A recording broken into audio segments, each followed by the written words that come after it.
Yang terhormat Bapak-Bapak, Ibu-Ibu, salam Pancasila. Pada hari Minggu tanggal 28 Juli 2024, saya akan mengomentari Polri memesan alat sadap dari Israel.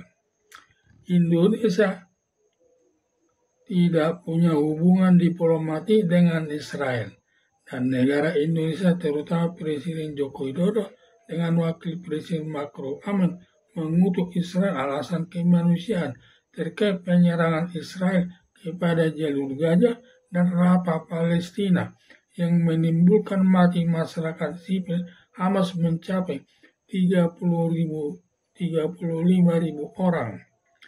Demikian juga Menteri Luar Negeri Retno Marsudi mendukung JCC dan ICJ dan masyarakat internasional bersama-sama mengusir Israel dari jalur Gaza dan Rafah, Palestina.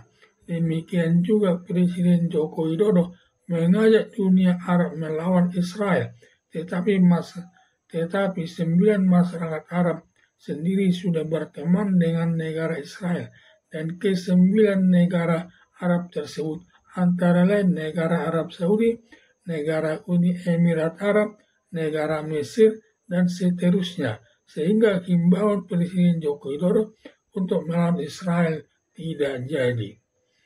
Melihat tindakan Presiden Joko Widodo dengan Retno Marsudi selaku Menteri Luar Negeri bahwa hubungan negara Indonesia dengan Israel tidak ada.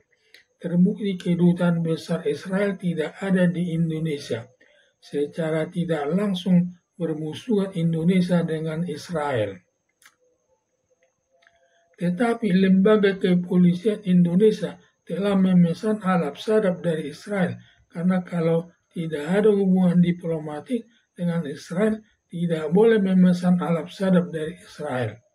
Ada dugaan hubungan Indonesia dengan Israel sudah ada, tetapi sifatnya sembunyi-sembunyi, belum berterus terang. Nanti mendapat protes dari masyarakat kepada pemerintahan Indonesia.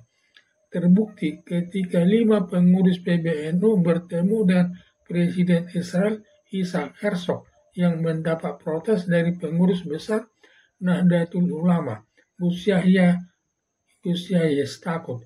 Kepergiannya bertemu Presiden Israel Isaac Herzog tanpa sepengetahuan pengurus besar Nahdlatul Ulama Gus Yahya Stakuf yang melanggar aturan organisasi PBNU, yang mempermalukan Gus Yahya Stakuf juga mempermalukan para Nahdliyin, yang menimbulkan kemarahan Gus Yahya Stakuf sampai mengancam akan memecat ke-5 pengurus PBNU yang bertemu Presiden Israel Isaac Herzog. Demikian juga masyarakat umum antara lain Yani Wahid mengkritik ke-5 pengurus PBNU bertemu Presiden Israel. Tetapi melihat komentar Presiden Joko Widodo terkait ke-5 kader PBNU bertemu dengan Presiden Israel Isaac Herzog seperti sejalan dengan pandangan Presiden Joko Widodo yang menyatakan dasar negara Indonesia berhubungan dengan negara lain berdasarkan Undang-Undang Dasar 1945, yaitu secara aktif turut menciptakan perdamaian dunia dilandasi kemerdekaan Indonesia. Padahal ke-5 anggota PBNU bertemu dengan Presiden Israel Isaac Herzog untuk melakukan perdamaian kelompok Hamas Palestina dengan Israel, ditinjau dari semetiknya, yaitu agama Yahudi atau Israel, agama Kristen dan agama Islam satu asal dari Abraham atau Nabi Ibrahim. Tetapi mengapa selalu bersengketa terlebih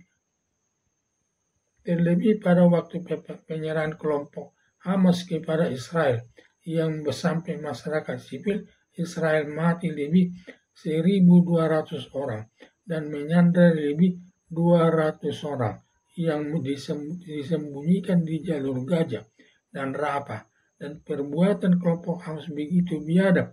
Tetapi Presiden Joko Widodo tidak mengutuk kelompok Hamas Palestina, malah sebaliknya mantan Wakil Presiden Yusuf Kala malah bangga kelompok Hamas menyerang Israel, kemudian besok harinya tanggal 8 Oktober tahun 2023, Israel membalas menyerang kelompok Hamas dengan membombardir selama 9 bulan dari tanggal 7 Oktober sampai tanggal 24 Juli tahun 2024 yang menimbulkan korban mati masyarakat sipil Hamas sampai 35.000 orang.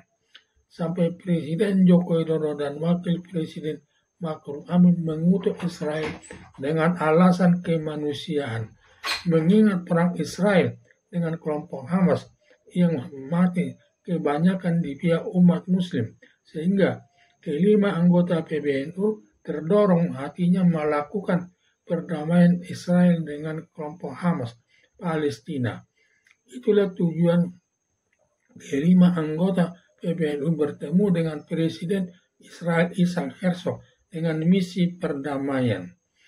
Melihat hal tersebut di atas, pernah mendengar informasi bahwa negara Indonesia membeli peralatan perang dari Israel yang terkenal baik. Maka tidak salah lembaga kepolisian memesan alat sadap dari Israel. Sebenarnya Indonesia daripada sembunyi-sembunyi membeli peralatan perang dari Israel lebih baik berteman dengan Israel dengan membuka hubungan diplomatik dan membuka kedutaan Israel di Jakarta. Demikian juga Indonesia membuka kedutaannya besar di Israel. Dengan demikian bebas membeli peralatan perang dari Israel. Demikian sebaliknya. Untuk menghilangkan bersifat dua kaki dalam berpolitik dengan Israel sifatnya tidak baik. Karena di satu sisi bermusuhan dengan Israel. Sebaliknya membeli peralatan perang dari Israel. Demikian juga mengingat Indonesia sudah ada hubungan baik dengan Israel, sebaiknya Indonesia menjadi juru damai dengan Palestina. Karena syarat juru damai harus berhubungan baik kepada kedua belah pihak yang bertikai. Bila salah satu pihak tidak baik, hubungannya akan tidak berhasil mendamaikan kedua belah pihak yang bertikai.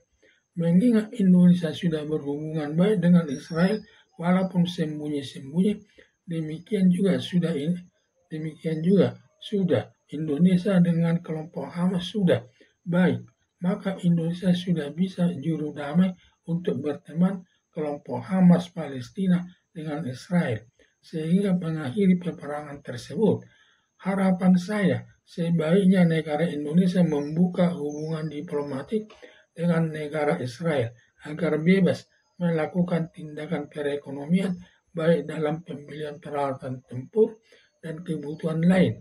Demikian sebaliknya.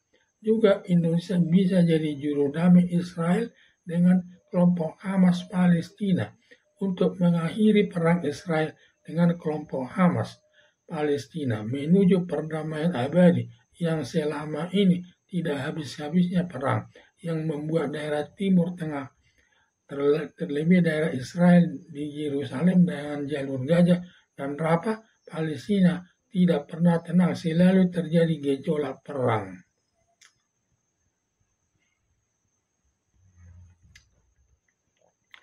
Melihat hal tersebut, dia pernah mendengar informasi bahwa negara Indonesia membeli peralatan perang dari Israel yang terkenal baik. Maka tidak salah lembaga kepolisian memesan alat sadap dari Israel. Sebenarnya Indonesia berada daripada sembunyi-sembunyi membeli peralatan perang dari Israel. Lebih baik berteman dengan Israel dengan membuka hubungan diplomatik dan membuka kedutaan Israel di Jakarta. Demikian juga Indonesia membuka kedutaan besar di Israel. Dengan demikian bebas membeli peralatan perang dari Israel, demikian sebaliknya. Untuk menghilangkan bersifat dua kaki dalam berpolitik dengan Israel sifatnya tidak baik. Karena di satu sisi bermusuhan dengan Israel, sebaliknya membeli peralatan perang dari Israel. Demikian juga mengingat Indonesia sudah ada hubungan baik dengan Israel, sebaiknya Indonesia menjadi juru damai dengan Palestina. Karena syarat juru damai harus berhubungan baik kepada kedua belah pihak yang bertikai. Bila salah satu pihak tidak baik hubungannya, akan tidak berhasil mendamaikan kedua belah pihak yang bertikai. Mengingat Indonesia sudah berhubungan baik dengan Israel, walaupun sembunyi-sembunyi, demikian juga sudah Indonesia dengan kelompok Hamas sudah baik. Maka Indonesia sudah bisa menjuru damai untuk berteman kelompok Hamas Palestina dengan Israel. Sehingga mengakhiri peperangan tersebut, harapan saya sebaiknya negara Indonesia membuka hubungan diplomatik dengan Israel. Sekian dan terima kasih.